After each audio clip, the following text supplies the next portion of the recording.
We're taking a great risk here. We're on Matthew Pennycook's patch in Greenwich. You just saw him suck the lifeblood out of his own boss, Secretary of State Steve Reed. We're not saying that he started life as a vampire. He became one.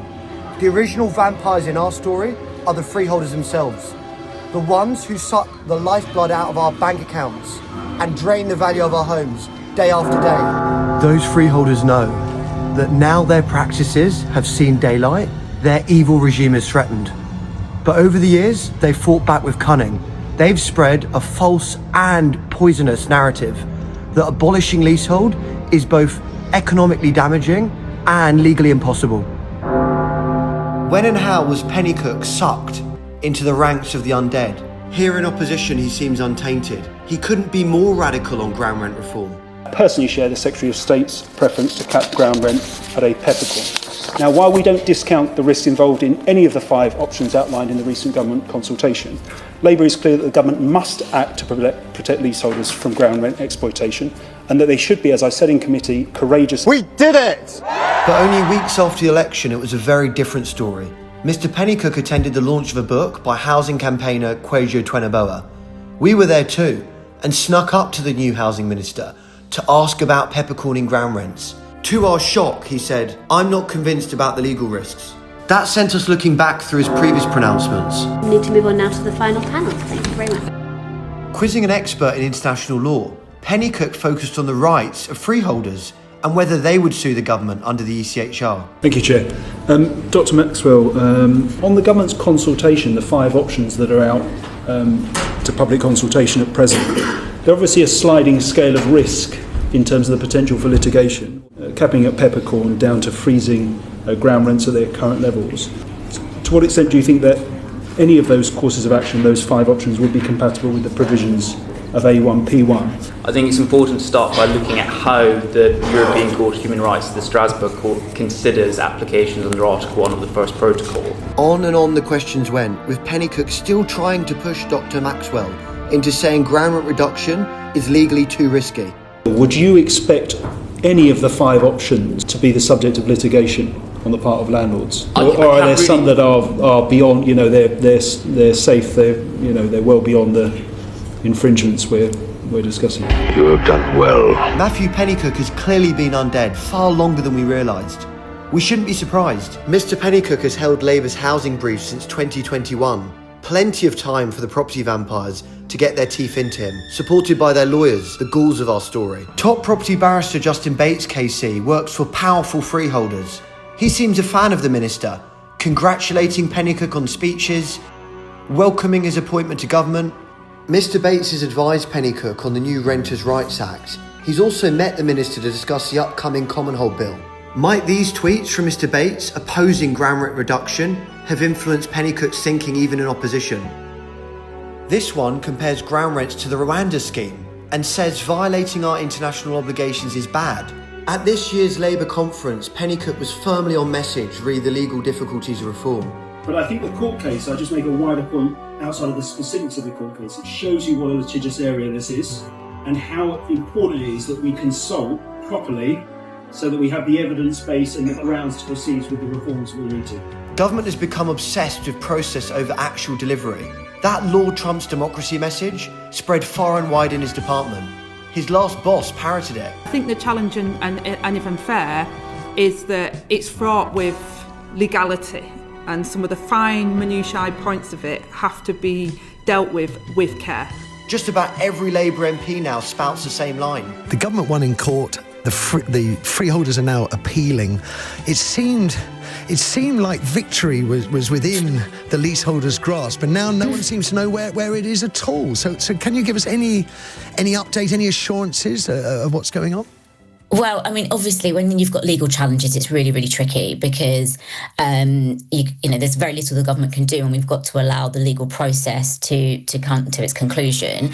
Truth be told, the freeholder vampires are pushing against an open door. From the top down, this is a government that puts what lawyers think above enacting the will of the people.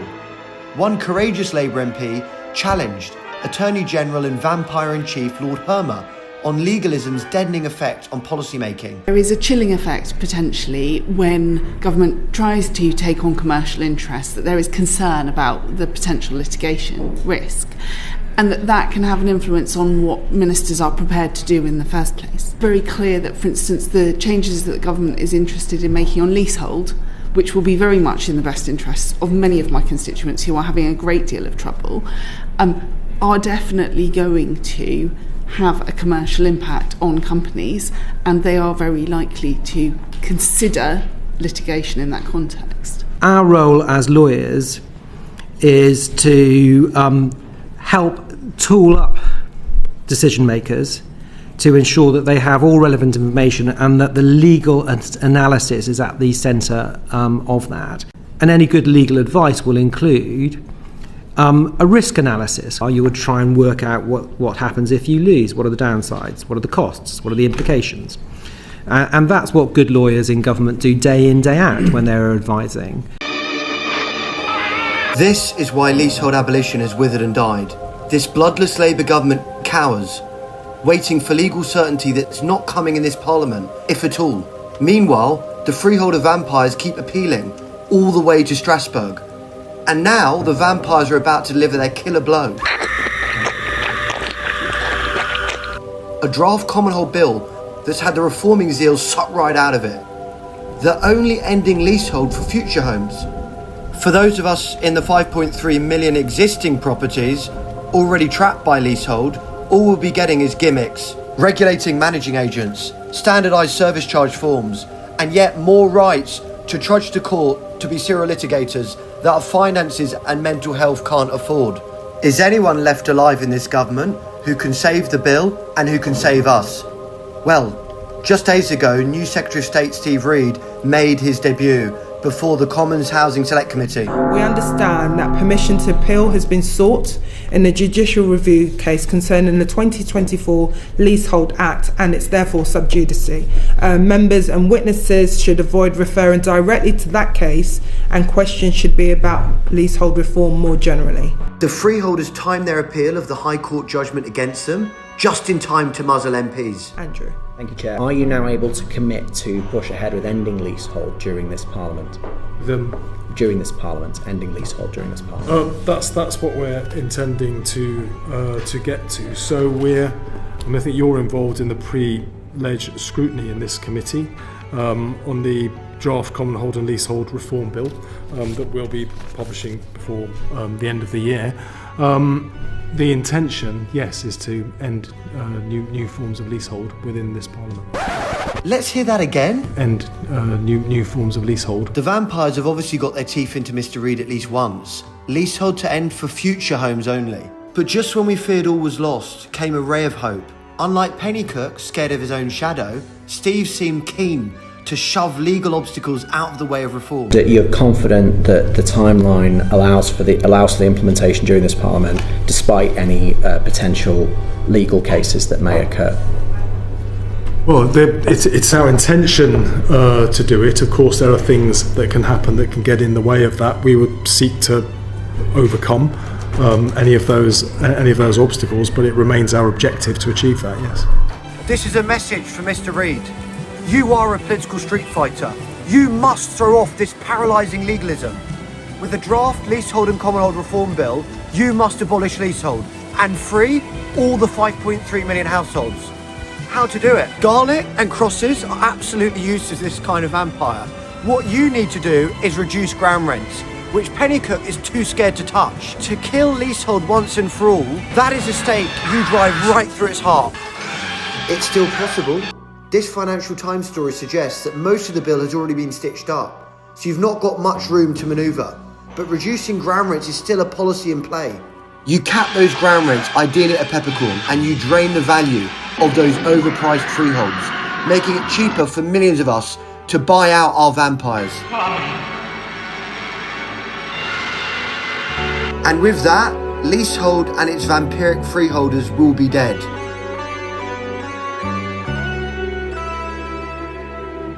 You must know something is seriously wrong when a Labour government is taking longer to fight injustice for working people than the Tories did. Now, if you can't hear any more from us, just give a few minutes of your time to listen to a distinguished economist and a leading expert in the British Constitution and Labour Party. There's no more vampires, no more tricksy edits, just pure wisdom. Not only are ground rents money for nothing, the fact that the freeholder receives a ground rent and receives, in many cases, a rising ground rent over time directly devalues the long leases and makes it more difficult for people to perhaps pay to stay in their home, but it also makes it more difficult for these assets, flats in this case, to be marketable for people to live in. That is very close to being the economic definition of rent seeking, right? That you extract value from the economic system for nothing, right? There is ample precedent in the UK and everywhere of governments regulating that type of behavior, regulating that type of contract retrospectively because it's economic inefficient. And governments, of course, both for political reasons, but also for objective economic reasons, make decisions that tilt the scales all the time, right? And freeholders in this country is the only interest rate group that I can think of that actually argue that any change to the status quo, any change that even disadvantages them by a penny is a breach of their property rights. That they can take us all the way to Strasbourg for even tilting the scales a little bit. Look, we have to move beyond that. Government has to be bold and basically tell the freeholders and say, yes, you do have property rights, but actually we do also have a social policy right and obligation to interfere here. If you extinguished all ground rent tomorrow, it would not change the incentive for the freeholder to maintain the building because the ground rent doesn't go to maintain the building. They take service charge for that. And crucially, and this is the most important thing, if you extinguish ground rents tomorrow and peppercorn everything, it would not disincentivize landlords or developers from building new buildings and housing because we already know prospectively that they cannot charge a ground rent for a lease that is sold post 2022. So all it would do is it would remove the rent extractive, rent seeking element from the system, which government has historically extreme clout to do, and they do it regularly. Speaking from my position as a historian of the Labour Party, Labour politicians have got the arrangement the wrong way round now, and they see the purpose of a government to be in effect sort of subservient to the decisions that are made at the judicial level, when actually the history and tradition of the Labour Party is that the point of the party is to gain power through Parliament and to do the right thing through legislation. I think that if we have allowed ourselves in this country to become so rigidly dogmatic about international law to the extent that it is used to permit injustice at home, then we have walked away from the very reasons why we might have supported human rights law in the first place. And my concern for this government is, are we facing ministers who have missed the wood for the trees here, really, about what is the purpose of a Labour government? What is the purpose, quite frankly, of human rights law? And what is the purpose of a government that is elected with an enormous majority on a mission for change, with a mandate for change, and a huge majority? We have still, even within this international legal arrangement, we still have a system of parliamentary sovereignty. And if Parliament has a will, then there is a way to achieve their policy goals. What I would say on leaseholding is that if the government believes that there is an injustice here, if the government's been elected with a mandate to change this unjust system, and it was in Labour's manifesto to act on this, then the government doesn't need to wait until there's a judicial outcome before deciding whether to act or not. This was in a completely different sphere. This was actually a tactical mistake that the Conservative government made over immigration and the Rwanda scheme, where they waited and waited and waited for a judicial outcome that then went against them. And then the clock ran out in terms of the delivery of the policy that their voters so desperately wanted. And guess what? They got punished massively at the election over that. Now, this is a different area of policy, but a similar set of principles applies here. Labour has been elected to do something. It has the power under our constitution to do it. It has the majority in Parliament to do it. And why does Labour need to sit there twiddling its thumbs when it can actually address this profound injustice over leaseholding?